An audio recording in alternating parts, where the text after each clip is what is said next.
I'm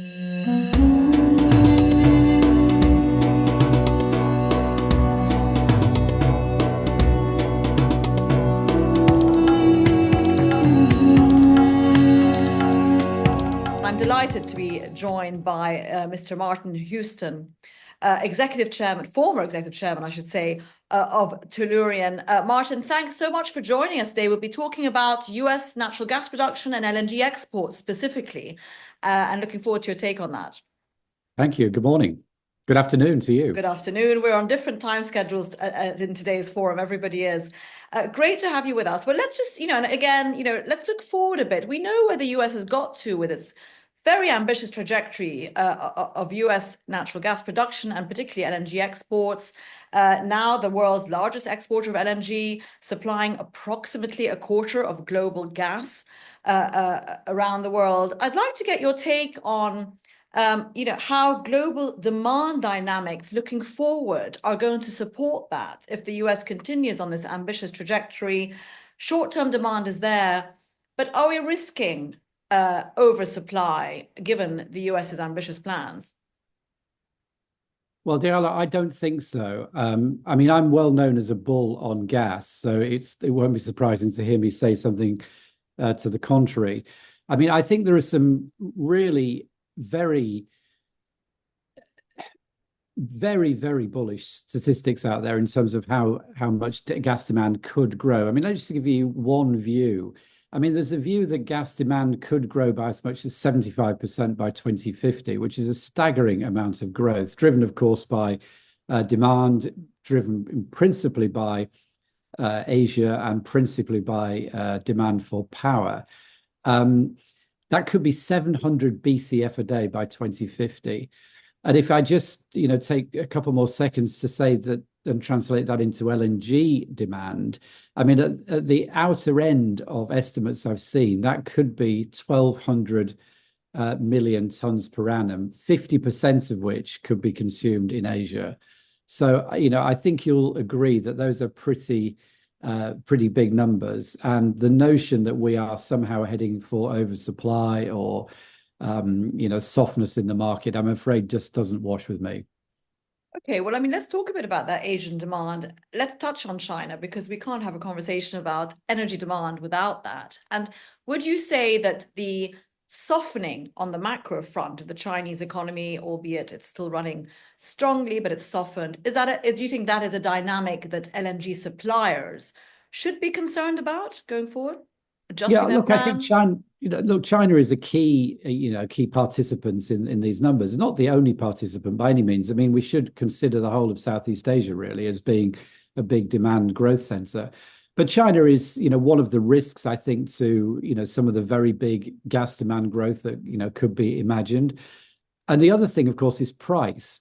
Yeah. A lot of the markets we are talking about are very price sensitive. And, I could mention particularly India, Pakistan, Bangladesh, where, at a price, LNG will not sell. But, as long as there is supply at a reasonable price, I mean, that demand will grow. So I think those are the two issues I think that could attenuate the growth, price and China. And it's very hard to predict both. Okay, I mean, that as you said, there are very price sensitive countries, particularly in Southeast Asia. There has been a lot of volatility in energy pricing in the last, let's say, 5 years. I mean, that's a long period, but, we've seen real peaks and troughs there, haven't we? Determined by various factors. But now with the sort of security of supply that we see going ahead with the US establishing its position, do you think that volatility will quieten down going forward? Could we see volatility in pricing with all this abundant supply coming through? Look, I think volatility is here to stay. And I think if we all look back in our careers at the number of price events that we've seen in the energy markets, I mean, volatility will always be there. Will it be as deep as the two, sort of generational events that we've had in the last few years? Who knows? But it's easy to imagine that you're in a period of quiescence and that somehow everything is you're going to stay static for a long period of time. That just is not the case. One thing we have to remember is that we've had some very warm winters globally since since the beginning of the Ukraine-Russia war, and that has given people, I think, a false sense of security in terms of short-run pricing. So I'm afraid, it just takes a big freeze. Now we're in a big freeze right now in America. I'm in Texas and it's below freezing outside. If that were, a global event, it would have a big impact on prices. And yes, it would, drive volatility, as we've seen in the past. Yeah, Martin, I'd like to touch on, policy a little bit. We have a new administration literally about to take over with Trump. He's been very clear about where his energy sort of policy lies in terms of licensing, drill, baby, drill, et cetera, et cetera. Do you expect that we will see what we've heard from him? And is that going to be really very different from the Biden administration's policy effectively? Because Biden's talked the talk a lot, but he hasn't really implemented, some real restrictions in terms of new drilling rights, except for the pause that we saw in LNG exports, et cetera. But in reality, that doesn't seem to have, slowed that train down. Well, look, I think there's a couple of things here. I mean, first of all, let's talk about Mr. Trump. I mean, my personal view, and it is only that, is that his bark is worse than his bite. My sense is that President Trump will be looking for, thinking about his legacy beyond his presidency. This is his last term. And I think that means that we will see some moderated behavior. But I do think it is good for the economy, and it's certainly good for our energy business. In terms of the Biden administration, we had the LNG pause. You will have noticed yesterday there was a ban on certain areas for offshore drilling, which was put in place, which will be very hard for the Trump administration to reverse. So he has had I think, a very detrimental impact actually on our industry. And you will have noticed that the Energy Secretary, Jennifer Granholm, put out a report in December about the pause, and in her letter outlining 5 reasons why she thought that people should consider very deeply before lifting the pause. I mean, I have some views on that letter, which some of which aren't worth printing, but it was a cause, looking for a report, in my view. And I think some of the arguments were completely fallacious. Now, I do expect that to be tackled by the Trump administration. Question is how quickly and how effectively that can be done. You will have seen again 1 or 2 news items around offshore US LNG in the past 24 hours or so. So, there is some movement, and my expectation is that the landscape will change in terms of the energy outlook in the United States. Okay, but how does a new administration, albeit a Trump one, that's made its intentions quite clear, how do they balance that ambitious sort of agenda with the concerns that many in the US have about, obviously, the sustainability from a clean point of view of keeping things under control? Is that going to be a concern, do you think, from a policy point of view? I think well, first of all, we have a new energy secretary, a very sensible man, and somebody who's deeply been involved in this business in his career. I think that will make a big change to the outlook for energy in the United States. I'm not so sure that the energy companies are looking for this drill, baby, drill. I think the energy companies are looking for a sensible debate around the longevity of hydrocarbons and the support that the hydrocarbon industry gets. I mean, as we all know, hydrocarbons have a long run future in balancing the growth of renewables over a long period of time, particularly natural gas. That has been difficult for governments, particularly in the G20, to say. It is reality, but it's been difficult for governments with their electorates vocal views to say that. And I believe that is really what the industry is looking for, a sense that they will be treated fairly in the role that they play in keeping the lights on a global basis and lighting up the global south in the future. It's a balance. And my sense is that the pendulum, to your last point, around decarbonisation, has swung back, I think, to a common sense debate, and that's what I'm expecting. Not so much, a wild expansion of the industry, but a very sensible approach between policy and the industry itself.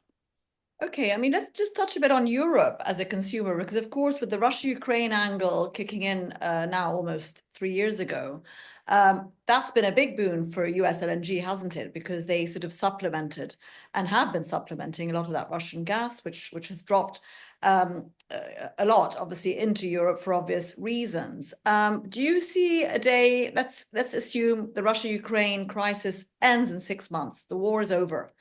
Do you see Europe turning back to Russian gas, or should the US feel secure that it has now taken I that think that's a position? very important question.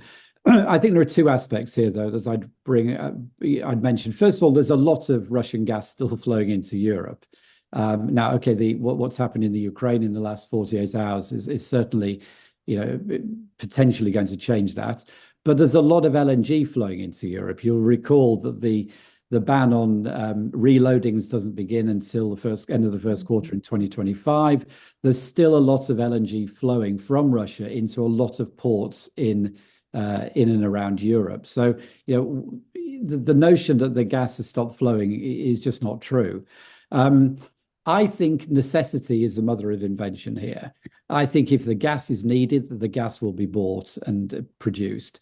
If it isn't, it won't. It's as simple as that. I mean, the lights are not going to stay off if pipeline gas remains available. I just don't think governments are in a position to make those choices on behalf of its electorate in terms of either the supply security issues or cost, which is, become one of the principal issues, I think, facing the energy quadrilemma, facing governments, facing consumers, and will be, a key issue going forward. So, that's a very wishy-washy answer to your question, but it's an answer which says that anything could happen. Yeah, yeah. And I suppose energy security has come front and center, has that, and affordability. So as long as it's competitive, LNG will remain. I'd like to just talk a little bit about competition for US LNG, Martin. Qatar having been the leader at one point, of course, Australia, and we've seen a lot of dynamics scaling back there.